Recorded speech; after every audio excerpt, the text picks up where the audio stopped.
Welcome to Business Innovators Radio, featuring industry influencers and trendsetters sharing proven strategies to help you build a better life right now. Well, hello and welcome to this episode of our program. This is Mike Saunders with Marketing Huddle, and today we have with us John Livesay, who is the co-founder of Crack the Funding Code and also known as the Pitch Whisperer. Welcome to the program, John. Thanks, Mike. I'm glad to be here. Hey, so give us a little bit of background on the Pitch Whisperer. I love those fun things that stick in people's mind, and then how does that relate to your consulting and your work with Crack the Funding Code and helping people become more investable? Yes. Well, Inc. magazine called me the Pitch Whisperer because they said what you do is you help founders who get nervous, much like a horse whisperer calms a horse down with not being scared. And people get scared before they have to go in front of people to pitch asking for money. And so that's where that sort of came from. And not only do I help people become more confident, and there's some definite specific techniques that I use that I'm happy to share, but also I help them answer the three unspoken questions that everybody has when they listen to you pitch for anything, whether it's to get hired, to get a raise, to get people to join your startup, to get your startup funded. There's three unspoken questions that you need to be answering when you give a pitch. And so the first one that people ask themselves when they listen to you is, do I trust you? Which is a gut thing. It's the fight or flight response that kicks in. And that's where the handshake came around, was to show that you didn't have a weapon in your hand. And once people trust you, then it moves into the heart aspect, which is, do I like you? And of course, the best way to increase your likability is to show empathy. The more you're able to explain the problem of your customers or explain what it is you're doing, the more people feel you have the solution, and you can put yourself in their shoes and talk about what's important to them. And then the final step is the head, which is, will this work for me? And of course, the best way to get people to say yes to whatever you're pitching is tell a story that paints a picture of someone just like you that I helped get this done. And once you do that, then you're most likely going to get a yes. But a lot of people think, well, if people know, like, and trust me, I'll get a yes. I'm like, it's the other way around. They have to first trust you, they have to then like you, and then it goes into the head of whether they're going to say yes or no. And I would suspect that you have just you can go so deep on how to develop that trust and how to make people like you and all of that. But I think it's very reminiscent of ready, fire, aim. So many people are just like go, go, go, go, and they don't take the time to strategically plan out the aiming part. And kind of like here, you just want to barf up on everyone on a pitch and go, here's what I do, and then let's hope the chips fall and they like us. But you're saying that there's a strategic way to approach this so that the listener/investor would logically be able to process these things in their mind and be ready for that next step. Exactly. The investors tell me on my podcast, The Successful Pitch, we invest in the jockey, not the horse, which means they're investing in the team and the founder, and the horse is the idea. So no matter what you're pitching, to get funded or just to get a customer, you have to sell yourself first, and you can't skip over and just start talking about how great the product is, because nobody cares until they know who you are. They want to hire people they like or invest in people they like or trust. So, have you ever heard of creating a customer avatar? Yes. I almost wonder if you're doing the non-avatar or the un-avatar or the reverse avatar in this sense. Who are you? And if you can create that character, that avatar about yourself, now you're describing and building out and amplifying that jockey so that people can be attracted to it. Yes, it's true. I mean, when I help people craft a really concise, compelling, and clear pitch, those are 3 C's that you need to have. I really work with them on who do you help and what problem do you solve? And the more specific you are, the more likely you're going to attract the right avatar without having to go find that avatar. And if somebody hears that pitch and they're not that person, they probably now know who to refer that they know that needs that problem. So, for example, when people say to me, like, oh, what do you do? And I said, oh, I'm the Pitch Whisperer. I help people go from invisible to investable. And most people's eyebrows go up and they go, what's a pitch whisperer? That's interesting. Tell me more. And that's what you want people to do, Mike, is just tell them enough to pull them in. Don't tell them everything.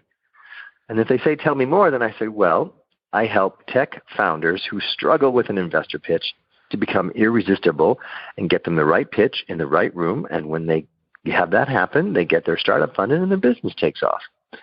Like, oh, got it.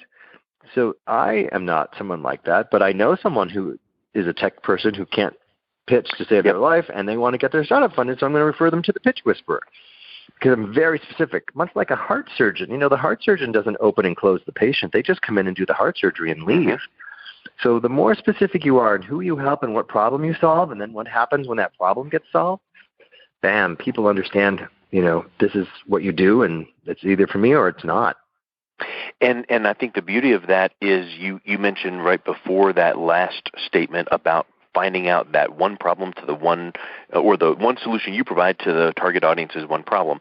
And I would venture to say that anyone would have multiple solutions to multiple problems, and you could go, well, hey, I'm targeting my specific target audience, and I'm staying tight on that. But I think there still is that element of confusion, and as they say, a confused mind doesn't buy. So I would say that you also would be advising your clients to say, okay, yeah, you mark down these 7 problems you have 7 perfect solutions for. Let's pick one. And let's pick one that we can really focus on, because the other 6 can follow in other meetings or other communications. But what's one that's going to kind of make them stop in their tracks?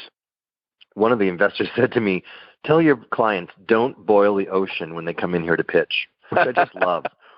Yeah, I interviewed Eric Qualman a few months ago, and he said the same thing in his interview, and it just made so much sense. It's like, number one, it's way too much work to boil the ocean in and of itself, but number 2, it's unnecessary. Well, people forget that Amazon used to just sell books. Yep.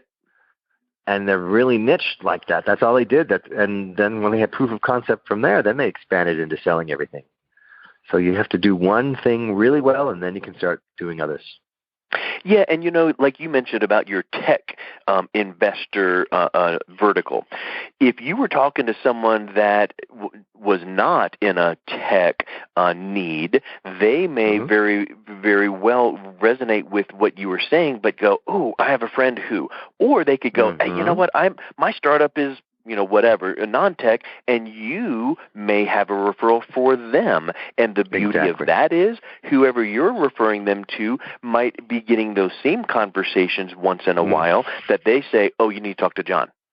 Yep, exactly.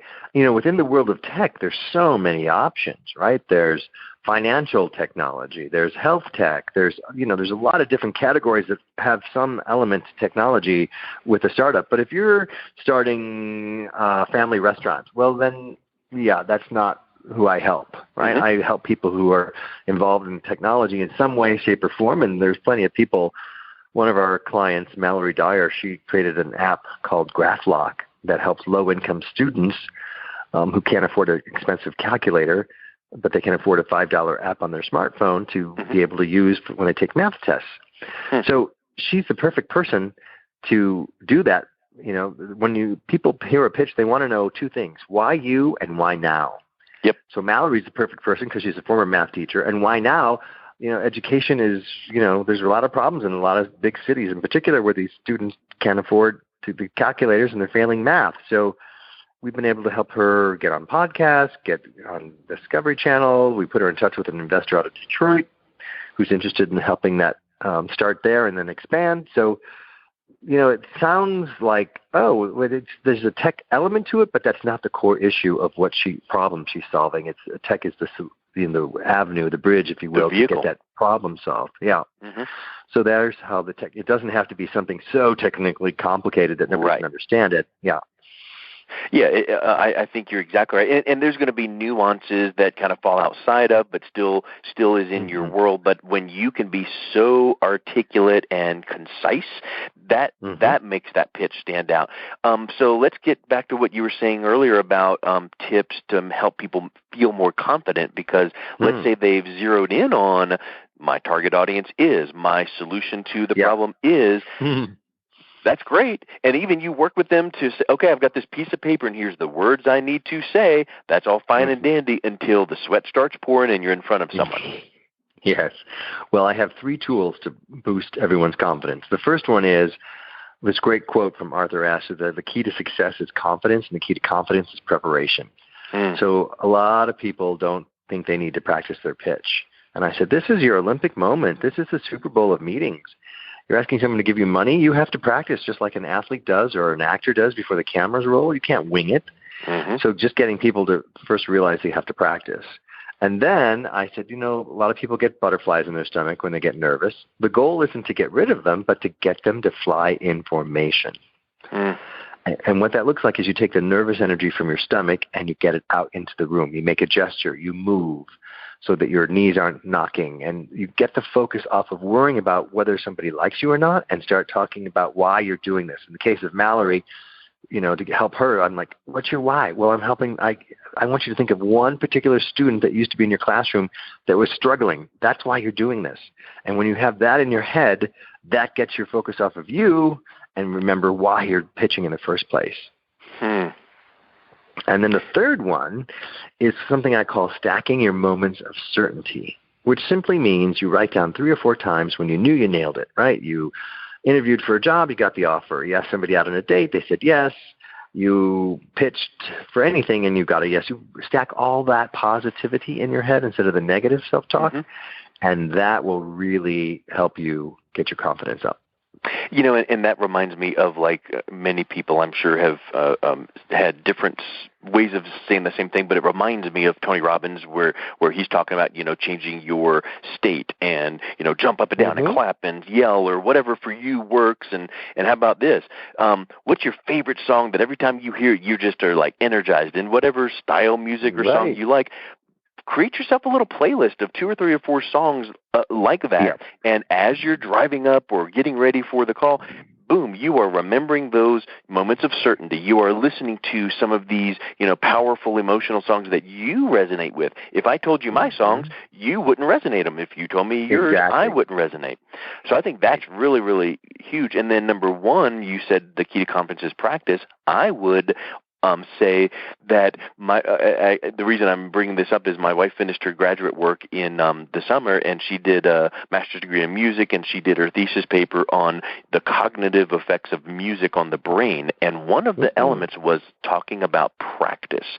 And the brain has something called myelin. And when you do something repetitive, the brain makes these synapses to make you do it again and again and again. Well, guess what? Practice makes perfect is a fallacy. Perfect practice makes perfect. Because you could practice something wrong all day long, and I'm practicing. I'm going to be perfect. Nope. You're going to replicate what you've been practicing because your brain is resonating with that. So I'm sure that your point there of confidence is key to confidence is practice. You got to practice the right way and have the pitch the right way and the right sequence because now it can become perfection. Yes. Well, I tell people you have to really have a really strong opening and a very strong closing to your pitch. And then in the middle, you can just have some 3 bullet points. So many people are afraid of sounding robotic. And I said, you can say it slightly different, but you better have that opening and you better have that closing down pat. And then just be yourself when you pitch. You still are human. But the strong opening and the strong closing give you 10 poles and a big strength. And then you need to practice it not just in front of yourself or friends or family, but in front of strangers and get feedback. Like, oh, you confused me here, or I got lost here, or you bored me here, or you rambled, or whatever it is, so that you can have a fresh set of ears and eyes on it. What you just said there reminded me of something that I think you and other listeners will immediately be able to go, yes. Do you ever watch on Shark Tank when they finish their pitch and then one of the sharks asks them a question and it almost looks like they brighten up and they perk up and they just talk like human beings. And it's not Pitchville, it's not pitch state, it's I'm just talking, and all of a sudden it's like, oh, well, now this is the human we're looking to talk to. So I think if you can infuse a little bit of that throughout the opening and close so that you feel like you're not the robotic, structured, I'm not reading from a script, but doggone, I memorized it, that kind of thing. It really projects well. Yeah, you still have to be authentic, and that requires practice too. That's ironic. Yeah. And here's another thing that you said that I think is people need to pick up on is don't we all find that if we want affirmation of some idea or thing we're going to do, we go to the people that we know are going to give us the answer we want. Yeah. So let's go to friends and family and pitch this, and they're going to high five us. Let's go to someone that's going to go, what? That part, right. I was lost here. So I think you need to have that good mixture of some friends and family and some people that you're just pitching in front of to get really, objective feedback. Mm-hmm. It's so true. And then that helps your confidence go up, because then when you get asked a question, it may be a similar question that you got asked before, and you know how to answer it. When people are pitching for money in particular, they're looking to see how coachable you are. So if you get defensive during a question, either during your pitch or after, then that's a no. And let's give some people some really great tips on how to handle a question, because it's so important and so few people do it well. So if someone says to you, go ahead. No, continue.